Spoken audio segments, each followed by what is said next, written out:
Alrighty, so good news, bad news. Good news for me, bed checks are done, and now I can record Act 4. Bad news for you, bed checks are done, and I can record Act 4. I will say I am on a hotspot, and it is late, so I might, lose connection and or be told to be quiet because if you listen to yesterday's, I got a little bit excited and a little bit animated in my reading and discussion. Anyway, you don't care about any of that. You care about Hamlet. So here we go. Little recap. Act 3, our emotional turmoil, our climactic moment. Hamlet murders Polonius, thinking it's Claudius behind the curtain, also known as an heiress. And as the scene ends, he's dragging Polonius's body away. So, obviously, now in Act 4, which is our falling action, we have to see kind of the fallout from this decision on Hamlet's part. So, Act 4, Scene 1, enter the king, queen with Rosencrantz and Guildenstern.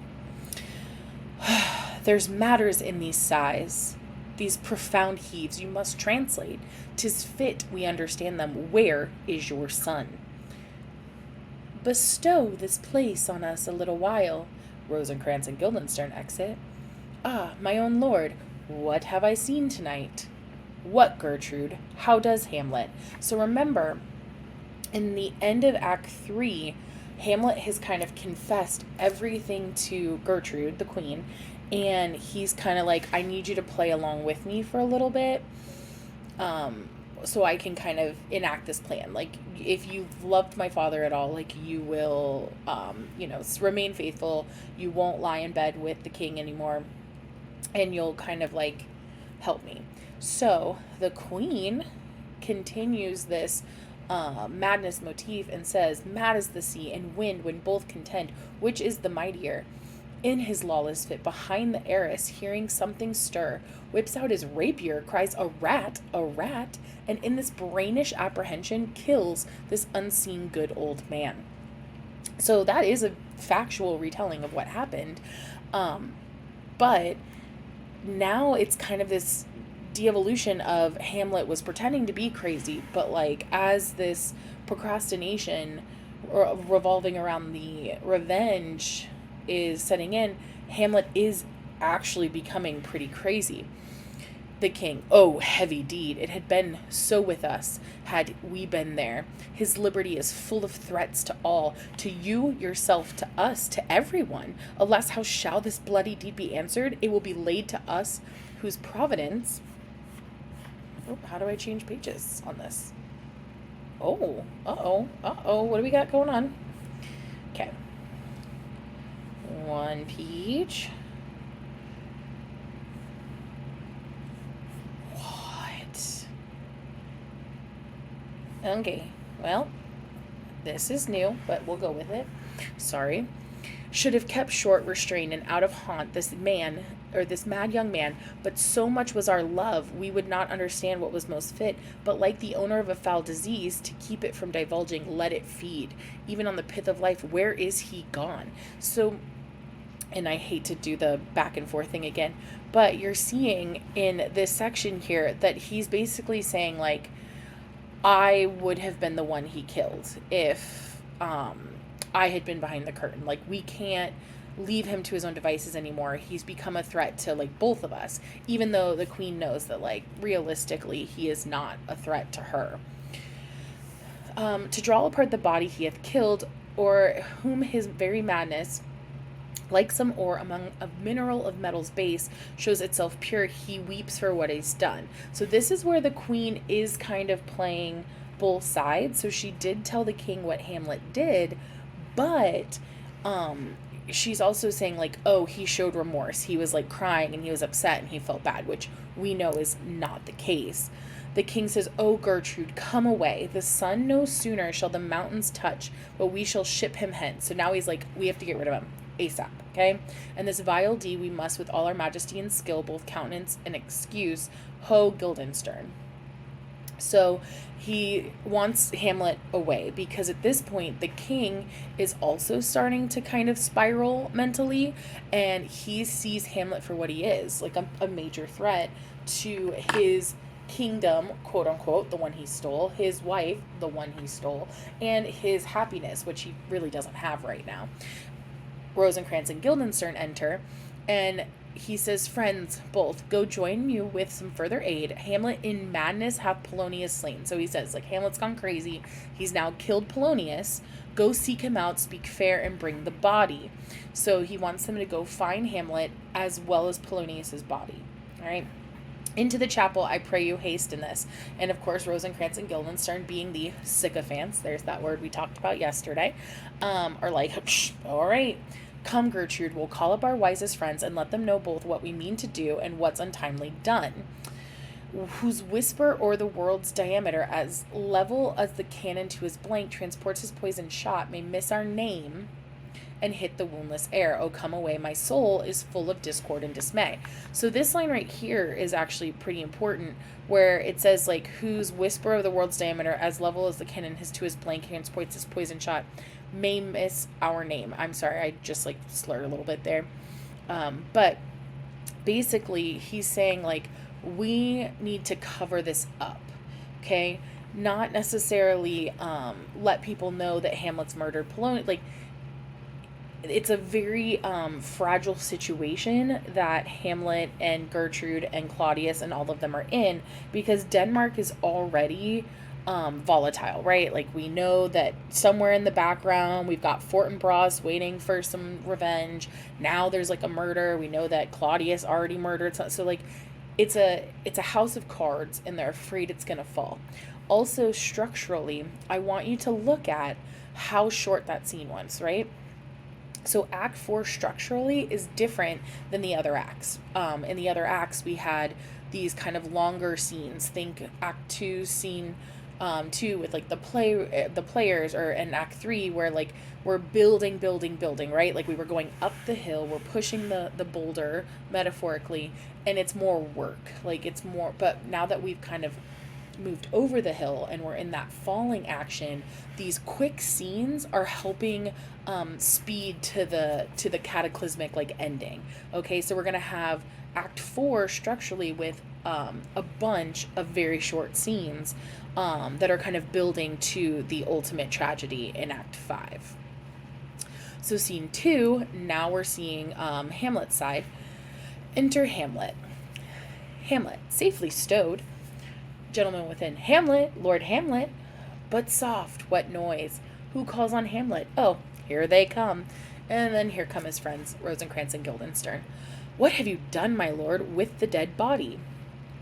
Compounded it with dust, where to 'tis kin. So Hamlet's not going to give necessarily like too straight of an answer, and he has a reason for it. So he says, tell us where it is, that we may take it thence and bear it to the chapel. Do not believe it. Believe what? That I can keep your counsel and not mine own, besides to be demanded of a sponge what replication should be made by the son of a king. So Hamlet is calling them out for being the sycophants that they are. All right, he's likening them to a sponge, and they are just soaking up all of the king's kind of evil doings, and they're easily wrung out or kind of like tossed aside. So he likens them to a sponge in this scenario because the king is using them. I, sir, yes, that soaks up the king's countenance, his rewards, his authorities, but such officers do the king's best service in the end. He keeps them like an ape, an apple in the corner of his jaw, first mouth to be last swallowed. When he needs what you have gleaned, it is but squeezing you, and sponge, you shall be dry again. So he's basically saying, like, when the king needs something from you, he showers you with compliments and respect and all of this stuff, and you soak it up like a sponge, but then when he's done with you, he wrings you out and you're all dry and like useless again. I understand you not, my lord. Of course he doesn't. He's Rosencrantz. He's dumb. I am glad of it. A knavish speech sleeps in the foolish ear. So Hamlet, once again, is kind of pitting himself intellectually above others. My lord, you must tell us where the body is and go with us to the king. The body is with the king, but the king is not with the body. The king is a thing. All right, let's see how this little... Ooh, that's fun. A thing, my lord? Of nothing. Bring me to him. Hide, fox, all after. So Hamlet's kind of playing this game with Rosencrantz and Guildenstern since he doesn't trust them and he knows that they're doing the king's bidding. And his, like, pawn in this game is that he knows where Polonius's body is, but no one else does. So scene 3, because remember I said short, quick scenes. I have sent to seek him and to find the body. How dangerous is it that this man goes loose? Yet must not we put the strong law on him? He's loved of the distracted multitude, who, like not in their judgment, but their eyes are, 'tis so the offender's scourge is weighed. But never the offense, to bear all smooth and even, this sudden sending him away must seem deliberate pause. Diseases desperate grown, by desperate appliance, are relieved, or not at all. So the king's major concern at this point is that Hamlet is so beloved by the people of Denmark that he doesn't want, one, people to find out that he's like getting rid of him or selling, like trying to get send him away, or two, he's concerned that even if they find out that he murdered Polonius, that they won't care, because ultimately they love Hamlet so much that they can look past his sins. Enter Rosencrantz. How now? What hath befallen? Where the dead body is bestowed, my lord, we cannot get from him. But where is he? Without, my lord, guarded to know your pleasure. Bring him before us. Ho, bring in the lord. They enter with Hamlet. Now, Hamlet, where's Polonius? At supper. At supper? Where? Not where he eats, but where he is eaten. A certain convocation of politic worms are even at him. Your worm is your only emperor for diet. We fat all creatures else to fat us, and we fat ourselves for maggots. Your fat king and your lean beggar is but variable service, 2 dishes but to 1 table. That's the end. So here, Hamlet gives, and Shakespeare gives, a little bit of a twofer here. We get the play on words, like, he's at dinner and he's like at dinner and he's like, well, technically he is the dinner, like the worms and the bugs are eating him as his body is like rotting and decaying, so we're getting that decay and rotting motif. But he also points out that, like, it doesn't matter if you're a king or a homeless or a beggar. At the end of the day, when you go into the ground, you're of equal level. Like, you're both going to just rot and be eaten by maggots. So he's kind of putting in perspective that, like, this class system only works while you're alive, and then ultimately everyone's the same. We're human, we die, we rot. Alas, alas, a man may fish with the worm that hath eat of a king, and eat of the fish that hath fed off that worm. So he's still kind of showing that, like, circle of life situation where the worm that ate the king is then used to, I almost started doing like a Barney song there, which I'm realizing now you're not old enough to probably know what Barney is. Anyway, circle of life. From here, the king says, what dost thou mean by this? Nothing but to show you how a king may go a progress through the guts of a beggar. Where is Polonius? In heaven, sent thither to see. If your messenger find him not there, seek him in the other place yourself. But if indeed you find him not within this month, you shall knows him as you go up the stairs into the lobby. So here he's like, where's Polonius? He's like, in heaven. He's like, more, in hell. And he basically says, like, you could send a messenger to look for him in heaven, but you can look for him in hell yourself, because with all these religious undertones, he's basically saying, like, the king's going to go to hell.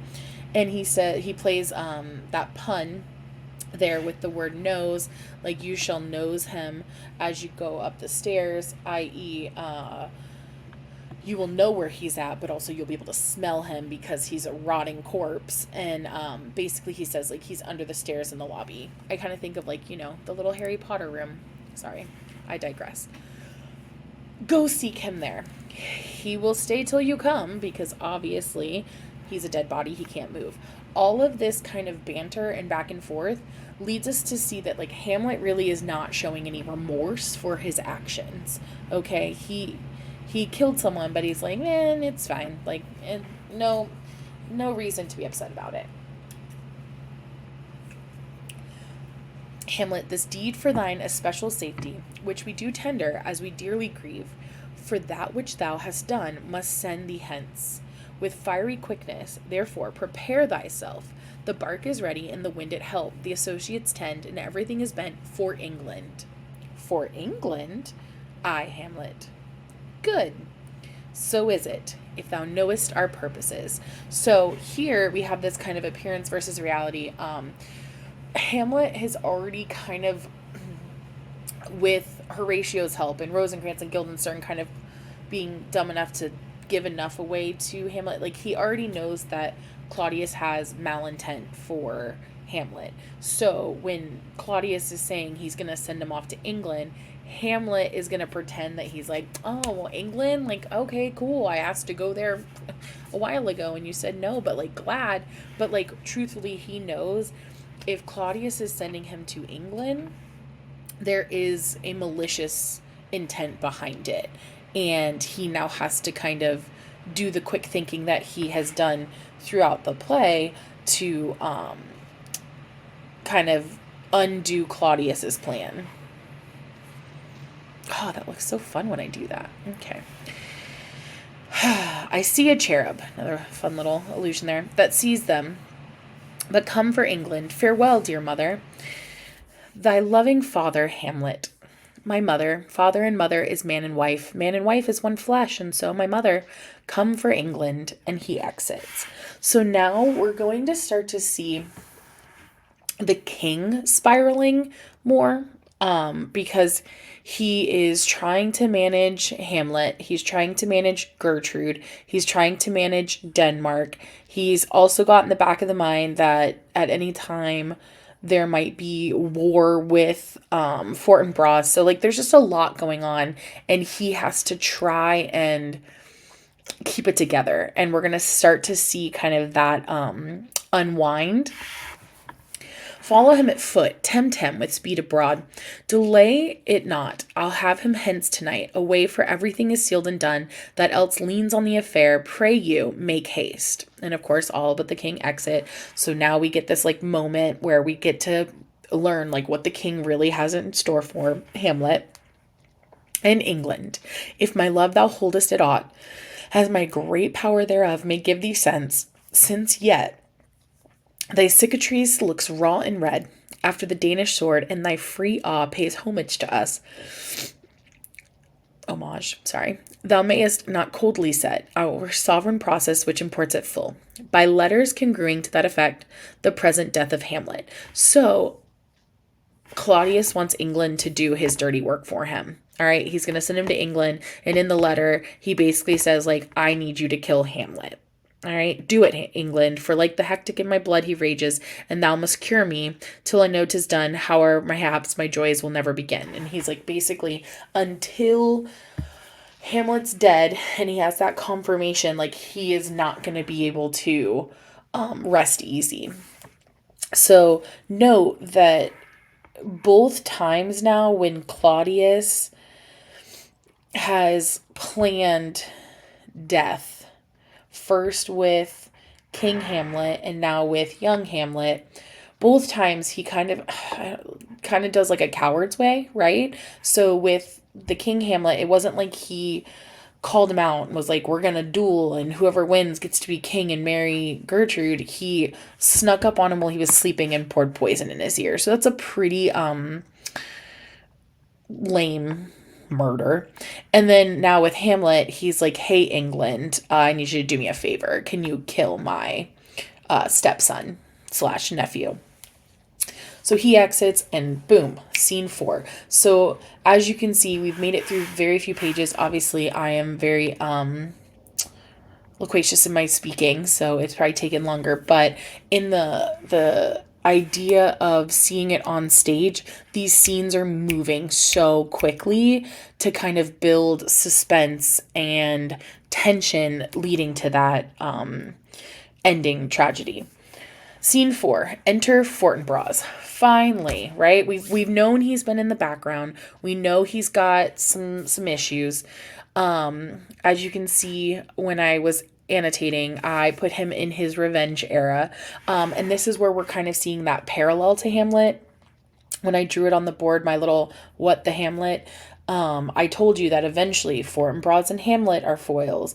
Eventually Laertes and Hamlet are foils. Eventually, well, Horatio and Hamlet are already foils. So right now, Fortinbras and Hamlet are both on these revenge trajectories, right?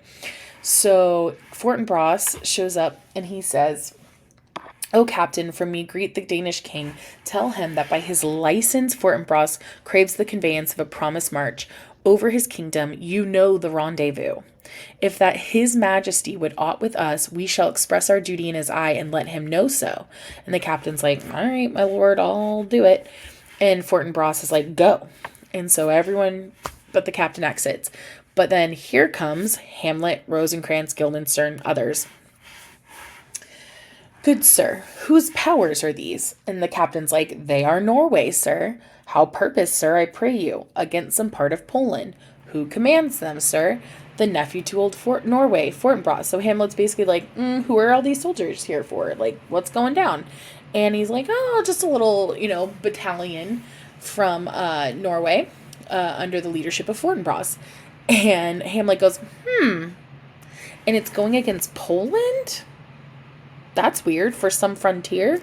And the captain says, "Truly to speak, and with no addition, we go to gain a little patch of ground that hath in no profit but the name, to pay 5 ducats. 5, I would not farm it, nor will it yield to Norway or the Pole a ranker rate, should it be sold in fee." So basically the captain's like, yeah, I don't even understand why we're going to war over this like random piece of land in Poland that is pretty worthless. Obviously, dramatic irony, we know, like, that's probably not what the battalion is on their way to do, but it's a great excuse, right? Like, "Oh, don't mind us, we're just heading to Poland to like get some land." Why then? The Polak never will defend it. Yep, it's already garrisoned, like basically it's already protected. 2,000 souls and 20,000 ducats will not debate the question of this straw. This is imposthume of much wealth and peace that inward breaks and shows no cause without. Why the man dies, I humbly thank you, sir." And he goes to leave, and captain's like, "Oh, God be with you." And Rosencrantz is like, "Oh, well, will it please you go, my lord?" And basically, like, Hamlet's pointing out, it's so ridiculous how, like, people are going to go to war. People, like, innocent people are going to lose their lives over this worthless land, which isn't that a conversation for another day. One of those things that we can talk about when we read Shakespeare is archetypes, and the fact that there is so many of these universal themes or ideas that Shakespeare's talking about during his time period, and really when he's writing from even prior to that, that are still applicable lessons or morals to learn today. So the idea of like going to war for like land that actually means nothing, but like sacrificing people and collateral damage, crazy. Why didn't it swipe? Swipe. Next. Nope. Next. There we go. All right. So, is that the right one? Yes. Sorry. It's too late for this. All right. Hamlet. "I'll be with you straight. Go a little before." And so all but Hamlet are going to leave, and we're going to get this nice little soliloquy to end scene 4 from Hamlet. And it's all about him acknowledging and still struggling with this like idea of procrastination. Like I told you back in Act 1, like this was going to be Hamlet's problem, right? So he says, "How all occasions do inform against me, and spur my dull revenge. What is a man, if his chief good and market of his time be but to sleep and feed? A beast no more? Sure, he that made us with such large discourse, looking before and after, gave us not that capability and godlike reason to fuss in us unused. Now, whether it be bestial oblivion or some craven scruple of thinking too precisely on the event, a thought which quartered hath but one part wisdom and ever three parts coward. So he's kind of acknowledging, like, he's having this life epiphany, and he's saying, what is the point of everything? All right, like, he's supposed to be on his revenge path, but what is the point if all he's accomplishing is going to bed, getting up, eating, same thing every day, overthinking? He points out the thinking too precisely on the event. Basically, he's saying that, like, overthinking is one part wisdom. Like, yes, there is the part of me that is trying to think out all the different avenues in which this could go wrong or go right, but really it's three parts coward. Like, I'm overthinking and not moving forward because I'm not brave enough to do what I need to do. I do not know why yet I live to say this thing's to do. Sith I have cause and will and strength and means to do it. Examples gross as earth exhort me. Witness this army of such mass in charge, led by a delicate and tender prince, whose spirit with divine ambition puffed, make mouths at the invisible event, exposing what is mortal and unsure to all that fortune, death, and danger dare, even for an eggshell. Rightly to be great is not to stir without great argument, but greatly to find quarrel in a straw. All right, so he's pointing out that, you know, when we fight, ultimately the prize or the win is pride or honor. Or he's like, but like, we're fighting or we're arguing and we're using our strength and our resources and our means to pat ourselves on the back. That is ridiculous, realistically. And he's saying, like, it's a waste, led by this delicate and tender prince, whose spirit with divine ambition puffed, makes mouths at the invisible event, exposing what is mortal and unsure to all that fortunate death and danger dare. Even for an eggshell, rightly to be great is not to stir without great argument, but greatly to find quarrel in a straw. So he's like, literally, we could be fighting over straw or hay, and someone is going to fight to the death if their honor is at stake. How stand I then to that have a father killed, a mother stained, excitements of my reason and my blood, and let all sleep? So basically he's like, literally, I've seen people for years, for my entire life, fight to the death over these little things that mean nothing, and yet here I am. My father was murdered, my mom humiliated, not that people know that yet, but my mom, who's been ruined in his eyes. Obviously he's very obsessed with his mommy issues, and yet he can't act. It's this action versus inaction conflict. Okay. Excitements of my reason and my blood, let all sleep, while to my shame I see the imminent death of 20,000 men that for a fantasy and a trick of fame go to their graves like beds, fight for a plot whereon the numbers cannot try the cause. He's literally referring back to kind of this conversation with the captain from Fortinbras's army, where he's like, these men are willing, like 20,000 men are willing to go to death for like a useless piece of land, and I still haven't enacted the revenge and like fought for my father's honor after he was murdered. Like, I'm still just making excuses and overthinking, which is not tomb enough incontinent to hide the slain. Oh, from this time forth.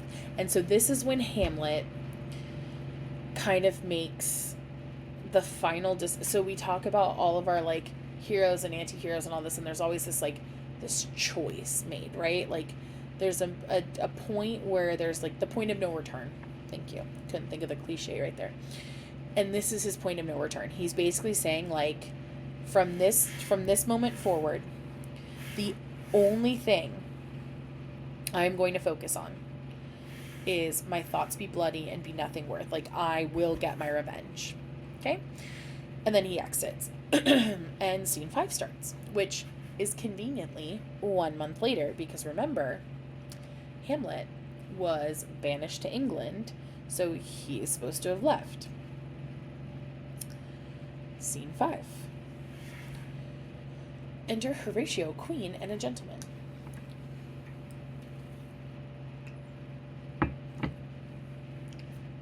I will not speak with her. She is importunate. Indeed, distract. Her mood will needs be pitied. What would she have? She speaks much of her father, says she hears there's tricks in the world, and hems and beats her heart, spurns enviously at straws, speaks things in doubt that carry but half sense. Her speech is nothing, yet the unshaped use of its doth move the hearers to collection. They aim at it and botch the words up to fit their own thoughts, which is her winks and nods and gestures yield them.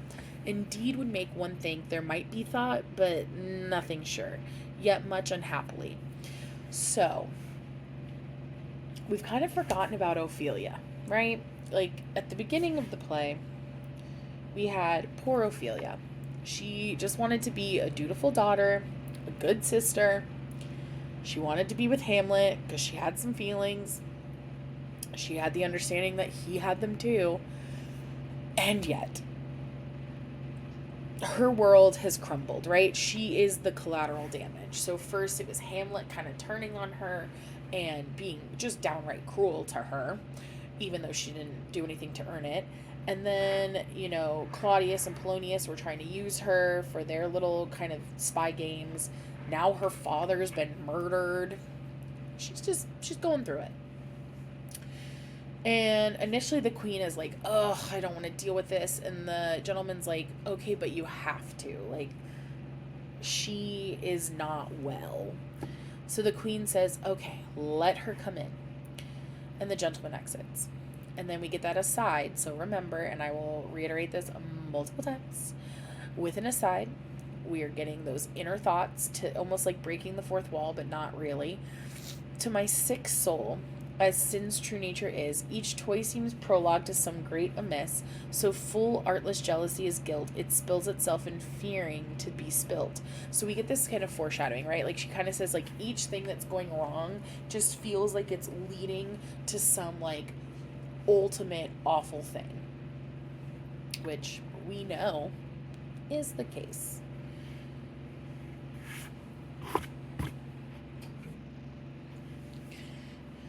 Okay. Enter Ophelia, distracted. Now, mind you, Ophelia, who has lost her mind, is speaking in prose. And we talked about earlier in the play with some of the other characters that, like, when there's intellectual deficiencies or when they're less intelligent, or in this case, just cuckoo bananas, we see that from Shakespeare structurally when he uses prose. So Ophelia is distracted. Where is the beauteous majesty of Denmark? How now, Ophelia? Now, I'm not going to sing, but we get madness with Ophelia now. She says, how should I, your true love, know from another one by his cockle hat and staff and his sandals shoon? And the queen's like, what's this song? She says, say you, nay, pray you mark. He is dead and gone, lady, he is dead and gone. At his head a grass-green turf, at his heels a stone. So she's referencing the fact that her father is dead. And obviously, like, his head, grass-green turf, the stone, like, the idea that, like, buried. Oh ho, nay, but Ophelia, pray you mark. White his shroud as the mountain snow. Enter the king. Alas, look here, my lord. Ophelia, still off just singing her little ditties, landed all with sweet flowers, which, bewept to the ground, did not go with true love showers. So we're getting this little hint at the plant and flower motif, and I know it seems kind of inconsequential right now, but later in this act, flowers and plants are going to kind of really come into play with Ophelia's madness, so it's kind of good to note it now as well. How do you, pretty lady? Ophelia, well, God did you. They say the owl was a baker's daughter. Lord, we know what we are, but not now what we may be. God be at your table. Conceit upon her father. Pray, let's have no words of this, but when they ask what it means, say you this. And then she starts to sing. And I want you to think about the message that she is portraying in this song. Tomorrow is St. Valentine's Day, all in the morning betime, and I, a maid at your window, to be your Valentine. Then up he rose, and donned his clothes, and dupped the chamber door, let in the maid, that out a maid never departed more. So, Ophelia is going to start singing a song about a young girl who is under the romantic influence of a boy and makes the decision to give him her flower. Sorry. Pretty Ophelia. Indeed, without an oath, I make an end of it. By Gising charity, alack and fie for shame, young men will do it if they come to it. By cock they are to blame. Quoth she, before you tumbled me, you promised me to wed. He answers, so I would have done, but yonder sun, and thou hadst not come to my bed. So basically, what this little song is talking about is a girl is told by a boy that he wants to marry her. So she has sexual relations with him.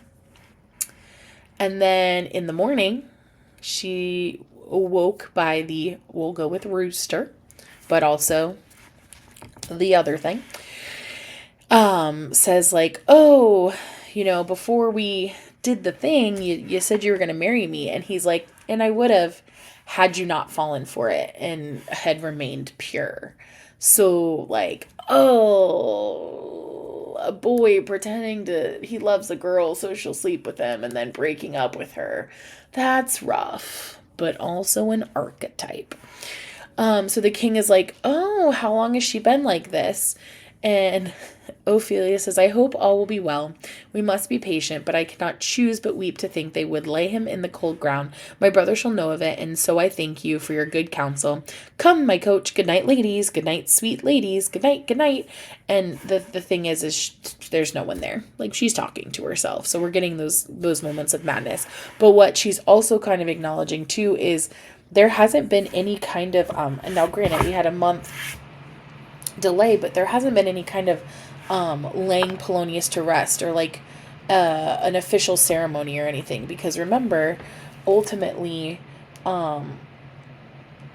they wanted to keep things under wraps. So part of that is not sending, not making it very prevalent that this has happened. Covering that. Thank you. Man, it's too late.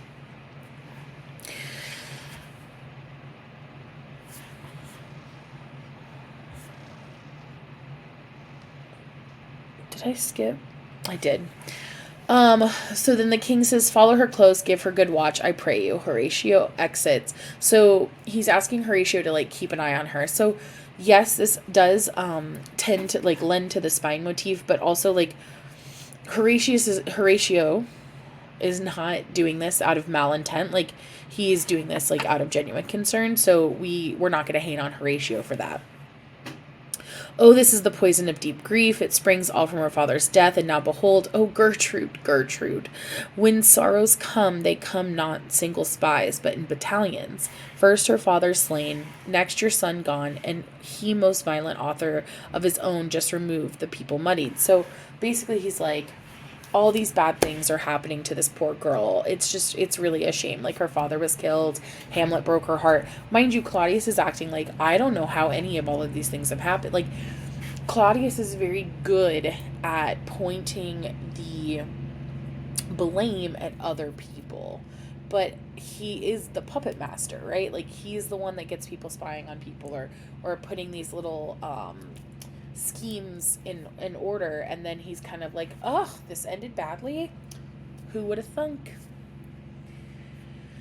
The people muddied, thick and unwholesome in their thoughts and whispers for good Polonius's death, and we have done but greenly in hugger-mugger to inter him, poor Ophelia, divided from herself and her fair judgment, without the which we are pictures or mere beasts, last, and as much containing as these. Her brother is in secret come from France, feeds on his wonder, keeps himself in clouds, and wants not buzzers to infect his ear with pestilent speeches of his father's death, wherein necessary of matter beggared. With nothing stick our person to arraign in ear and ear. Oh, my dear Gertrude, this, like a murdering peace, in many places gives me superfluous death. So we now know that Laertes, whose father was also murdered, has come home from France, and Claudius is like, we gotta figure this out, because, like, we covered up his dad's death. He's probably not gonna be super thrilled about it. A noise within. Alack! What noise is this? Man, I love Shakespeare sometimes. Attend, where is my Switzers? Let them guard the door. Enter the messenger. What is the matter? Save yourself, my lord. The ocean, overpeering of his list, eats not the flats the more in piteous haste than young Laertes in a riotous heed, or bears your officers, the rabble call him lord. And, as the world were now but to begin, antiquity forgot, custom not known, the ratifiers and props of every word, they cried, choose we, Laertes shall be king. Caps, hands, and tongues applaud it to the clouds. Laertes shall be king, Laertes king. So Claudius is now finding out that Denmark is turning against him. They are here for Laertes. Laertes has come back pretty angry with what's happening, and he's got the support of the people around him, in the community, if you will, Denmark. And so Claudius now has to kind of maneuver that as well, because he's losing his grasp on the power that he had. How cheerfully on the false trail they cry, oh, this counter, you false Danish dogs. Doors are broke. So basically Laertes and the others are just bursting into the kingdom, and they're ready to attack. Okay, so this is where we talked about earlier, Hamlet and Laertes being foils for each other. This is where we're seeing it, because Hamlet has spent 213 pages, kind of whining about whether or not he should kill Claudius, and Laertes finds out his dad is dead, and he's like, all right, I'm going to kill everyone. Like, I'm ready to act now. And he's bursting in the door with, guns a-blazing. Metaphorically, obviously not real. Whereas the king, sirs, stand you all without. No, let's come in. I pray you, give me leave. We will.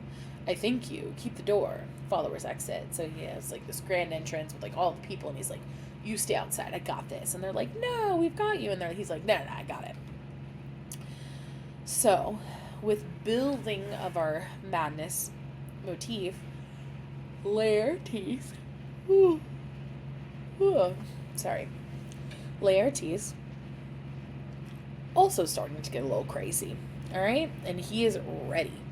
He says, so first the queen is like, Laertes says, I thank you, keep the door. O thou vile king, give me thy father. So he literally looks right at the king and he's like, you piece of scum, I want my dad now. And the queen's like, whoa, like, calm down, Laertes. Laertes, that drop of blood that's calm proclaims me bastard, cries cuckold to my father, brands the harlot, even here between the chaste unsmirched brow of my true mother.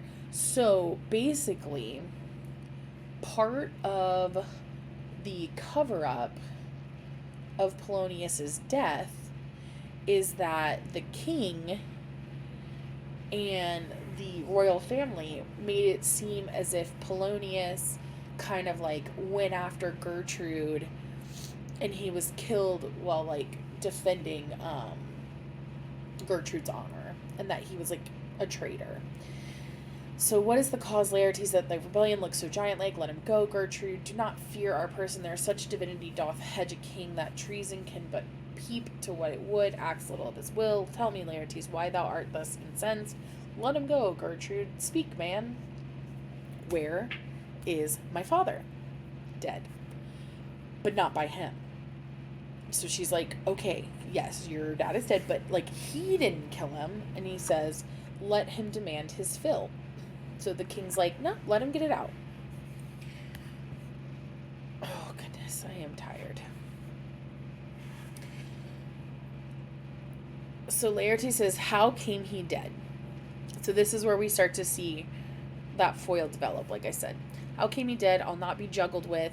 To hell allegiance, vows to the blackest devil, conscience and grace to the profoundest pit. I dare damnation, to this point I stand, that both the worlds I give to negligence, let come what comes, only I'll be revenged most thoroughly for my father. So basically he's like, how did he die? You're not gonna like mess around with me. You're gonna tell me the truth. I don't care who you are. You are no king of mine right now. And conscience be damned, like, I will get revenge for my father.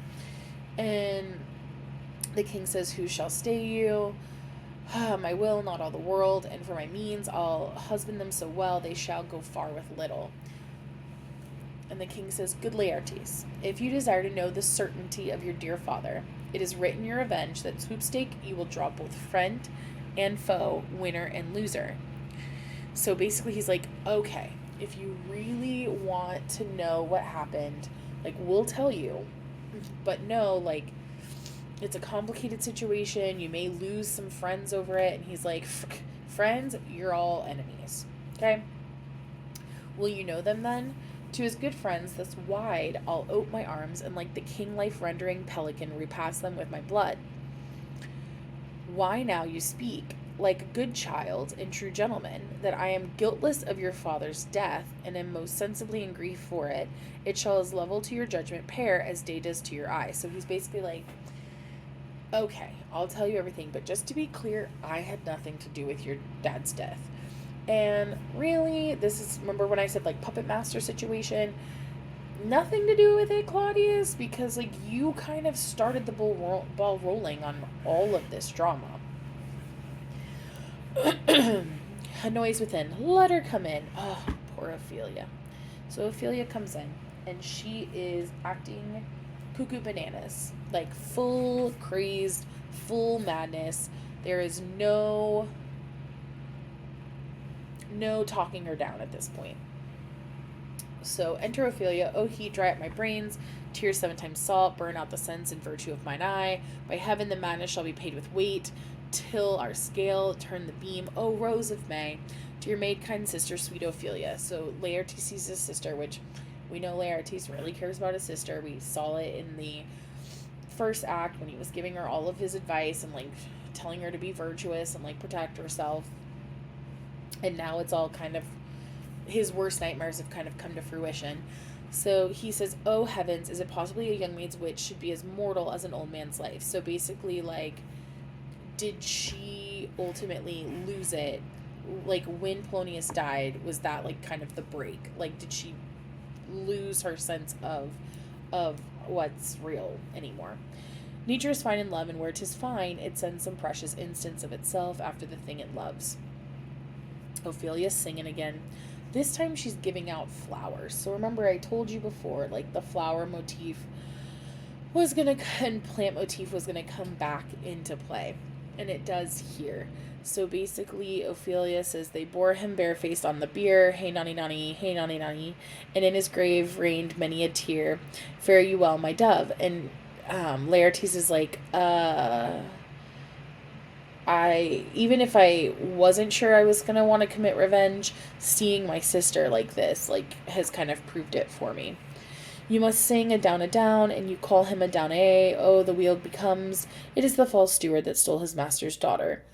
This nothing more than matter. So Laertes is like, she's speaking nonsense. Ooh, whoa, no, come back. Okay, sorry. I'm so tired. So Ophelia starts handing out pretend flowers to people. Now, different adaptations have done different things with this. So the original text, it's like make-believe in her mind, okay? And she's, like, trying to really kind of come to terms with things. And of course, as you can see, like, different flowers mean different things. So of course, going to different people, it all has its, place. But then there are some productions where they actually have her giving the physical flowers. So, but typically make believe, because she's crazy, hence the green. So she says, to Laertes. There's rosemary, that's for remembrance. Pray you, love, remember, and there's pansies, that's for thoughts. So, like for her brother, she gives these flowers that mean things like loyalty, fidelity, remembrance, and those are the traits that she shared with her brother, right? Like they cared about each other, they were loyal to each other. Like, so it's one of those things where she's crazy, but like, you know how sometimes the crazy person speaks a little truth, but they're so crazy that we don't really see the truth in it in the moment? It's kind of what's happening with the flowers. So then she says, you know, pray you love, remember, and there's pansies, thoughts, that's for thoughts. A document in madness, thoughts and remembrance fitted. So he's like, what? Okay. So then she says, there's fennel for you and columbines. There's rue for you, and here's some for me. We may call it herb of grace of Sundays. You must wear your rue with a difference. There's daisy. I would give you some violets, but they withered all when my father died.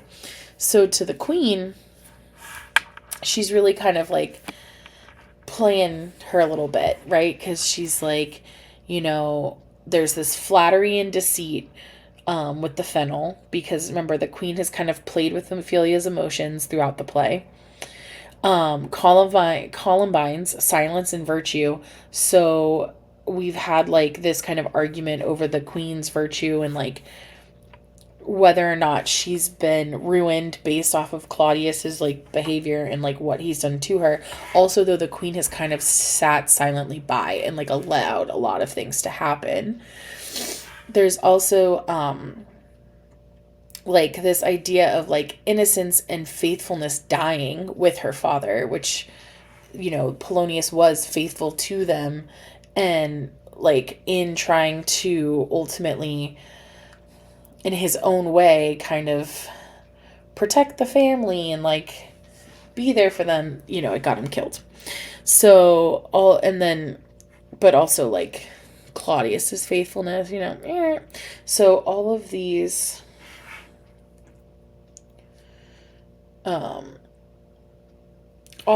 flowers, you know, have meaning, and she's handing them out to everyone. And if you're someone that believes in foreshadowing, you might think to yourself, oh, like she's handing everyone these flowers. And we've already talked about funerals and like the lack of a funeral for Polonius, but like all of it just has like a very goodbye feel to it. So Ophelia keeps singing, and will he not come again? And will he not come again? No, he is dead. Go to thy deathbed, he will never come again. His beard was as white as snow, all flaxen with his poll. He is gone, and we cast away a moan. God have mercy on his soul. I pray God be with you. So, like, and then she, you know, saunters off with her little singing. So, sorry, it's not funny. I don't know why I laugh. But, that last part, you know, kind of acknowledging like Polonius is dead.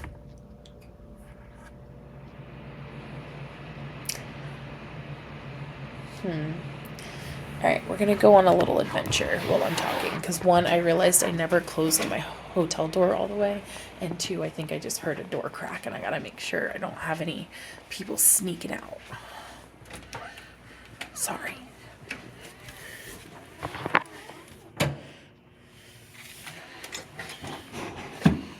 Alright, it's none of our kiddos.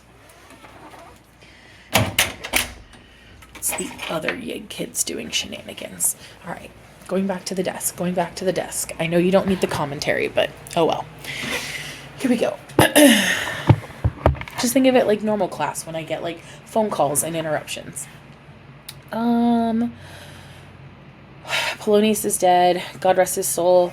I pray God be with you. She pieces out. Laertes is like, oh my God, did you guys just see that? And the king says, Laertes, I must commune with your grief, or you deny me right. Go but apart, make choice of whom your wisest friends you will. So basically, he's like, I feel for you, okay? You really need to take this time and decide who your true friends are and hear what they have to say. Oop, no, come back. No, come back. And judge, ultimately, if they have your best interest at heart. If by direct or by collateral hand they find us, aka Colonius, touched, we will our kingdom give, our crown, our life, and all that we call ours to you in satisfaction. So basically, like, if you truly believe that we are guilty of Polonius's death, like, you're gonna take everything from us anyway, but, like, so it be. Which is, a really great, like, I can't think of the word I want. When you're trying to get someone to do the opposite of what you're actually saying. Okay, you know the concept. And right now, you're all probably saying the correct words, and I'm just drawing a blank. But the idea of, like, convincing Laertes that it's his idea that they're good. Let this be so. His means of death, his obscure funeral, because obviously Polonius did not receive a proper funeral, especially as someone that, like, worked so closely with the king.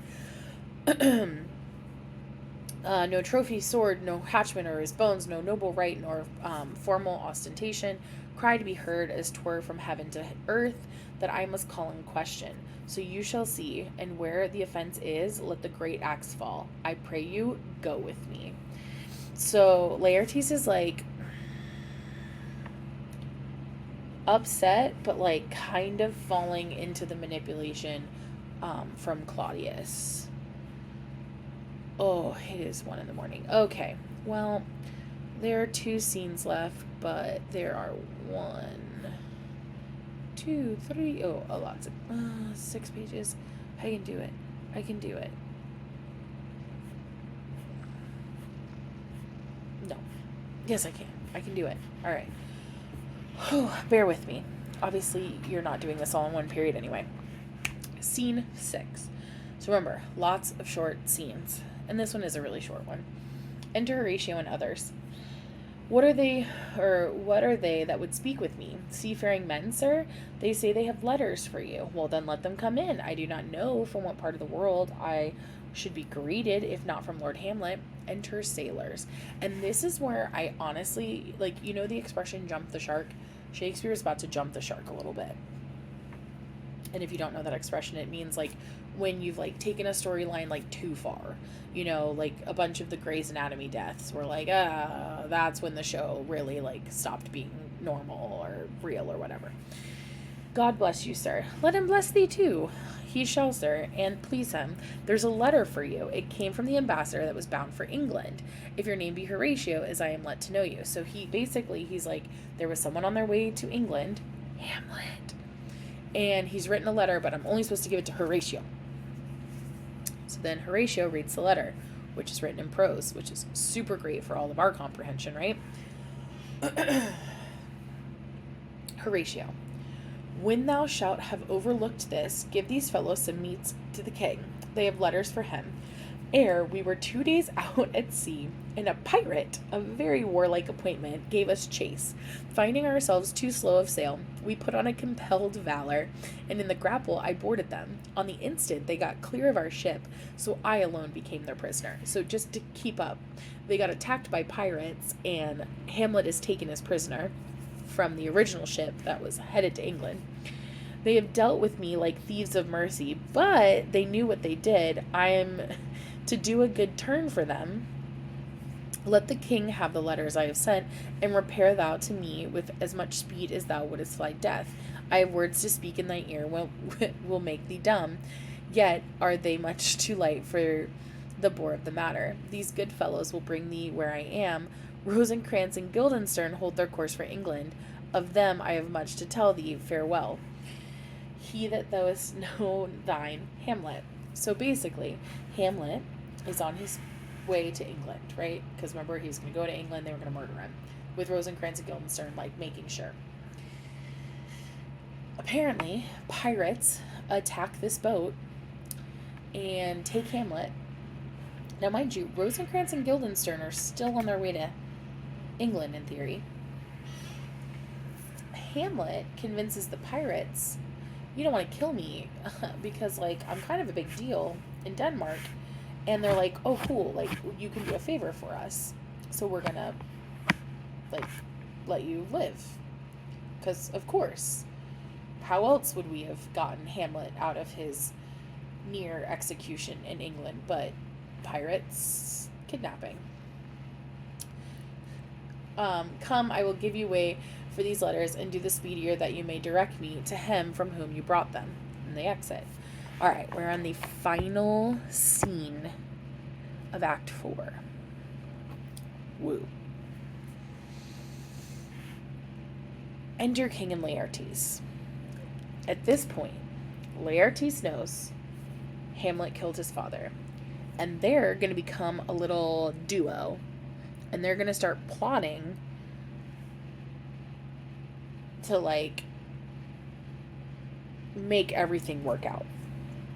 So, the king says, now must your conscience my acquittance seal, and you must put me in your heart for friend, sith you have heard, and with a knowing ear, that he with hath your noble father slain pursued my life. So he's like, it was Hamlet. Hamlet did it. He was probably going to try and kill me too. Like, bad guy. and Laertes is like, well, it does appear so. But tell me why you proceeded not against these feats, so criminal and so capital in nature, as by your safety, greatness, wisdom, and all things else, you mainly were, like, okay, so if he killed my dad and he was going to kill you, like, why didn't you do something about it? And Claudius is like, well, for two very special reasons. One, the queen, his mother, lives almost by his looks, so, like, basically, his mother would have beat me. She would not have been thrilled that I killed her son. And for myself, my virtue or my plague, be it either which, she is so conjuncted to my life and soul, I could not, but by her, the other motive why, but to a public count I might go, is the great love the general gender bear him. So basically he's like, I couldn't do anything to Hamlet because A, happy wife, happy life, but two, also, like, Hamlet is so well loved that if I did anything against Hamlet, like, Denmark would have probably turned on me, which does not bode well for me. So he says, is the great love the general gender bear him, who dipping all his faults in their affection, work like the spring that turneth wood to stone, convert his gyves to graces, so that my arrows, too slightly timbered for so low a wind, would have reverted to my bow again, but not where I had aimed them. So basically he makes this metaphor where he compares his inability to, like, take out Hamlet as if he were, like, stringing a bow and arrow and firing and misfiring, and basically the bow coming back and, like, killing him instead of Hamlet. And so I have a noble father lost. So, like, Laertes is still mad, though, okay? Like, let's be real. Yes, he's teaming up with Claudius, but he still is not, like, okay with Claudius yet, truly. And he's like, and a sister driven into desperate turns. So he's like, listen, your inability to, like, take care of this cost me a dad and a sister, basically, because she's crazy. Whose worth, if praises may go back again, stood challenge on mount of all the age for her perfections. But my revenge will come. He's like, but I'm taking him out. Okay, I'm going to get my revenge. And the king says, well, break not your sleeps for that. You must not think that we are made of stuff so flat and dull that we can let our beard be shook with danger and think it pastime. You shortly shall hear more. I loved your father and we love ourselves, and that I hope will teach you to imagine. So we've got this, like, royal we, like, we as the community and we as the people, we love you, we support you. We as me and Gertrude, like, he's like, you're with us. And then the messenger comes with letters. How now, what news? Letters, my lord, from Hamlet. And the king's like, from Hamlet? Who brought them? Because remember, in Claudius's eyes, Hamlet was on the way to England to be executed. So really confused as to how he's getting a letter from him. The messenger says, sailors, my lord, they say. I saw them not. They were given to me by Claudio. He received them of him that brought them. Laertes, you shall hear them. So Hamlet is back. And the messenger exits. Leave us. And then he reads, high and mighty, you shall know, I am set naked on your kingdom. Tomorrow shall I beg leave to see your kingly eyes, when I shall, first asking your pardon, thereunto recount the occasion of my sudden and more strange return. Hamlet. So basically he's like, okay, I'm back. I'd really like to talk to you. So can we meet tomorrow and like discuss? And the king's like, what does this mean? Is everyone back? Did like something happen? Like there was a plan. And Laertes says, know you the hand? And he's like, tis Hamlet's character naked. And in the postscript here, he says, alone, can you advise us? So he says, like, no, like Hamlet's saying, like, come without weapons. Like, what does he want? Can you advise me? Yeah, he can. I am lost in it, my lord, but let him come. It warms the very sickness in my heart that I shall live and tell him to his teeth, thus didst thou. So, like, he's like, I get to kill Hamlet. Let's go. So remember, character foil. Laertes, action. Hamlet, inaction. The king says, if it be so, Laertes, as how should it be so? So how otherwise? Will you be ruled by me?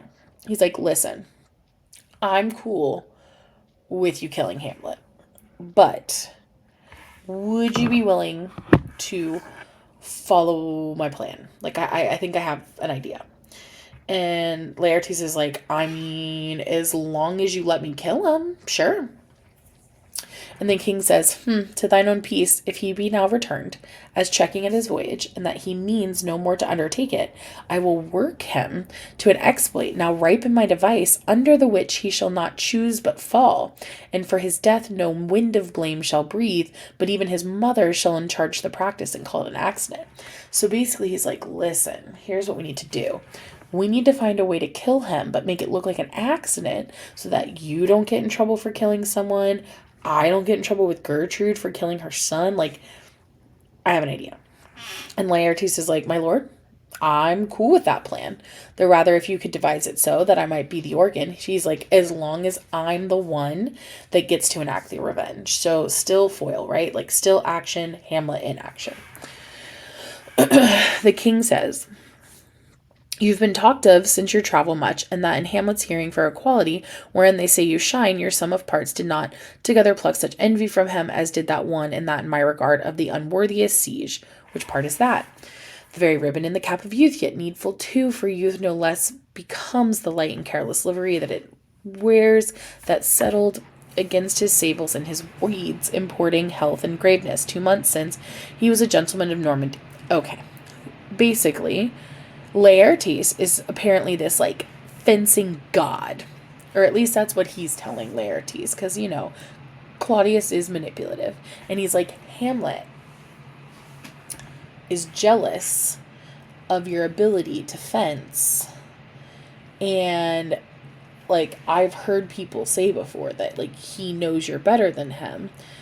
And Laertes is like, all right, sure. And Laertes says, I know him well. He is the brute indeed and gem of the nation. And the king says, he made a confession of you and gave you such a mastery report for art and exercise in your defense and for your rapier, most especial, that he cried out, 'twould be a sight indeed if one could match you, the scrimmers of the nation. He swore, had neither motion, guard, nor eye, if you opposed. Sir, this report of his did Hamlet so envenom with his envy that he could nothing do but wish and beg your sudden coming over to play with you. So basically, Claudius is telling Laertes that Hamlet is super jealous at his ability to be a really good fencer. And Hamlet has said, quote unquote, according to Claudius, that he would just really like the opportunity to duel him. I think that's what it's called in fencing. Duel, right? Match? Whatever. So, Laertes says, well, okay. And King says, Laertes, was your father dear to you? Or are you like the painting of a sorrow, a face without a heart? So he's like, are you truly upset? Or is this all just an act? Because this is what you think people want to see of you. And he's like, why would you ask that? He says, not that I think that you did not love your father, but that I know love is begun by time, and that I see in passages by proof time qualifies the spark and fire of it. Time there lives within the very flame of love a kind of wick or snuff that will abate it, and nothing is at like a godliness still. So basically, he's saying to Laertes, like, how far are you willing to go? Like, what are you willing to do to avenge your father's death? Because, like, realistically, people all the time say they're gonna kill someone, or they're gonna get revenge, but like a lot of it is an act or a show. And he's like, I need to know how much you truly mean what you're saying. So much so that he says, if Hamlet comes back, what would you undertake to show yourself indeed your father's son more than in words? Like, how would you show that you truly are, grieving your father? And he's like, I would slit his throat in this church. Hello, foil to Hamlet, action versus inaction. Like, he's like, I will slit his throat right now. The king's like, huh, excuse me. No place indeed should murder sanctuarize. Can't even talk anymore. Revenge should have no bounds, but good Laertes, will you do this? Keep close with your chamber. Hamlet returns, shall know you are come home, will put on those shall praise your excellence and set a double varnish of the fame the Frenchman gave you, bring you and find together. So basically he's like, listen, we're gonna set up this whole situation, okay?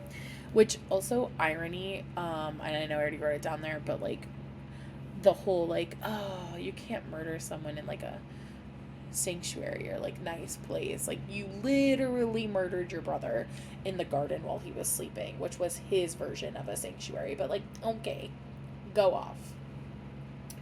So then he says, basically, we're gonna have this big duel and like people can bet on you or whatever. He's like, but what he's not gonna know is that it's going to be tipped in your favor.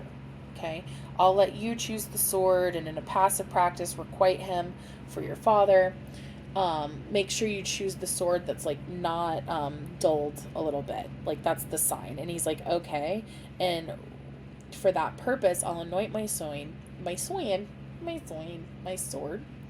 I'll anoint my sword.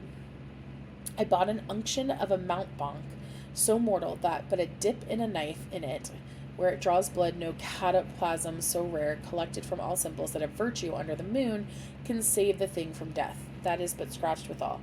I'll touch my point with this contagion, that if I gall him slightly, it may be death. So basically he's going to like poison the tip of his fencing sword so that he can scratch or like stab Hamlet, and then no matter how small of a scratch, like Hamlet's done so. And the king's like, okay, all right, loving this, great. Let's further think on this, okay? Weigh what convenience both of time and means may fit us into our shape if this should fail. Like, he's like, okay, but like, what if, just, shooting it out here, like, you have a bad day fencing and like suddenly Hamlet's like doing well. He's like, I have a backup plan. All right, we'll make a solemn wager on your cunnings. I have it. One in motion, as make your bouts more violent to the end. But basically, sorry. If, like, it looks like maybe you need a little assistance, I will offer Hamlet this drink, but dun da da da da, it will be poisoned.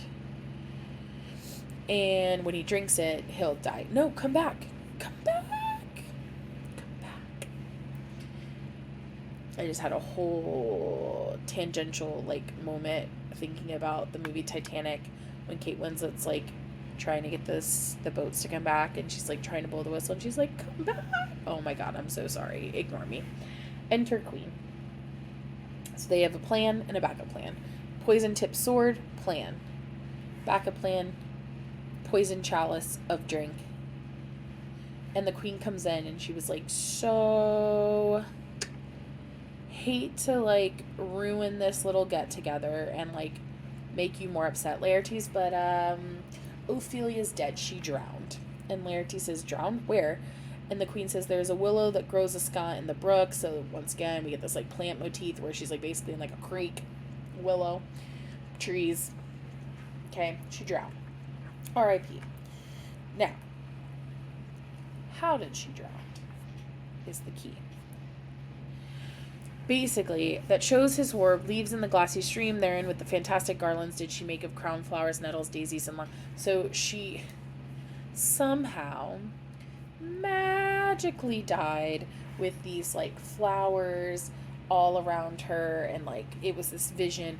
And they're like kind of playing it off like it's an accident.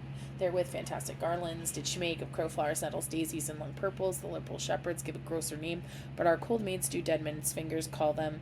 Or the coronet weeds clamoring to hang on. But basically, like, she killed herself. Okay? It was not an accident. It was suicide. So, she went down. She chanted swatches as one incapable of her own distress, or like a creature native and endued unto that element, but long it could not be, till that her garments, heavy with their drink, pulled the poor wretch from her melodious lay to muddy death. So basically, she, like, drowned herself, which is sad. And Laertes says, alas, then she is drowned. Drowned, drowned. Too much of water hast thou, poor Ophelia, and therefore I forbid my tears.